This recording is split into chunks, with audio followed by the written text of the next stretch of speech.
Вы смотрите обзор экономических событий на Якутия-24. В студии Иван Лазаренко. Здравствуйте. Правительство готовит новое предложение по льготной ипотеке. Об этом сообщил вице-премьер Марат Хуснуллин. Сейчас готовим новое предложение по ипотеке. С Центральным банком очень тесно сотрудничаем. У нас есть ряд подходов, где мы уже нашли общее понимание. Я думаю, в ближайшее время доработаем и до 1 июля внесем согласованные предложения, рассказал Хуснуллин. Он отметил, что кредиты по программе ипотеки с господдержкой получили уже 450 тысяч россиян на сумму 1 триллион 300 миллиардов рублей. Еще около 20% от этой суммы заемщики принесли в банки как первоначальный взнос. К концу прошлого года средняя стоимость ипотеки упала до 7,5%. То есть показатель, который планировался на 2024 год, был достигнут гораздо раньше. В то же время цены на жилье в среднем по стране выросли на 12%.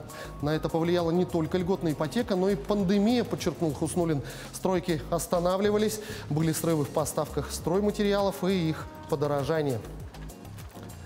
Власти России задумали введение дополнительной льготы для малоимущих по оплате электроэнергии. Мера может быть реализована за счет повышения тарифов для граждан с высоким доходом. В числе мер также указывается повышение тарифа для граждан с высоким доходом и субсидирование тарифа для граждан с низким доходом, а также введение опережающих темпов роста тарифа для населения. Предложение представят президенту России Владимиру Путину на совещании по вопросам развития электроэнергетики.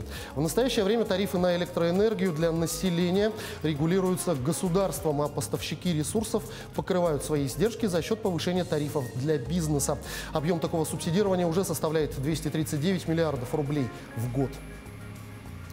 Тем временем Минтруд России планирует сократить список запрещенных для женщин профессий. Ведомство подготовило проект приказа, который разрешает женщинам работать авиамеханиками и инженерами, обслуживая самолеты и вертолеты. Еще с 1 января этого года вступил в силу приказ Минтруда об утверждении сокращенного списка профессий, на которых ограничивается применение труда женщин. Россиянкам официально разрешили сотни мужских профессий. Наибольший интерес у женщин вызывают профессии в морском и речном судоходстве, автомобильном и железнодорожном транспорте. Также они хотят трудиться в гражданской авиации и сельском хозяйстве. Приказ снял ограничения, в том числе на такие профессии и виды работ, как член палубной команды судна. Помимо этого, женщины смогут работать машинистами электропоездов, скоростных и высокоскоростных поездов, выполнять верхолазные работы на высоте свыше 10 метров. Правила выплаты максимального пособия по безработице в размере 12 130 рублей изменились. Теперь его будут платить в течение 3 месяцев с первой выплаты. Через 3 месяца размер пособия сократится до 5000 рублей. Постановление правительства вступило в силу 8 апреля. Также в постановлении уточняются правила выплат беременным россиянкам. Так, если первый квартал получения пособия по безработице в максимальном размере пересекается со временем выплаты пособия по временной нетрудоспособности в связи с беременностью, то компенсация по безработице перенесется на более поздний срок. И к другим темам. Состояние Ким Кардашьян перевалило за $1 миллиард, сообщил во вторник журнал Forbes. Ее состояние выросло благодаря косметическому бренду KKW Beauty и компании по производству корректирующего белья Skims. Модель, блогер, актриса и бизнесвумен отпраздновала это событие, опубликовав фотографию в бикини на пляже с подписью «Блаженство» и объявив о запуске первого всплывающего магазина в элитном торговом центре в Лос-Анджелесе, рассказывает Анастасия Дмитриева. Ким Кардашьян добавила статус «миллиардер» в свое резюме. Бизнесвумен, которая начала свою карьеру с реалити-сериала «Семейство Кардашьян», во вторник была включена в список богатейших людей мира по версии журнала Forbes. Издание подсчитало, что сейчас капитал 40-летней женщины превышает $1 миллиард по сравнению с 780 миллионами в октябре.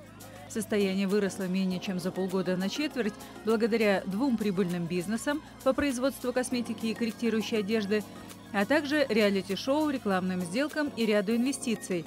Таким образом, Кардашьян присоединяется в клубе миллиардеров к своему пока еще мужу Канье Уэсту. Его состояние Forbes во вторник оценил в $1 миллиард 800 миллионов, в основном за счет выпуска кроссовок Easy и модной линии.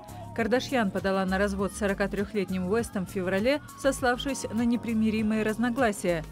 Ее сводная сестра Кайли Дженнер, напротив, потеряла статус миллиардера, сообщает Forbes во вторник. Эксперты оценили состояние 23-летней девушки примерно в $700 миллионов, сославшись на тяжелый год для продаж косметики во время пандемии, а также на, возможно, завышенные ранее данные о доходах от Kylie Cosmetics. Теперь 51% компании принадлежит Coty Incorporated. К этому часу у меня пока все новости. Оставайтесь в курсе экономических событий на Якутия-24.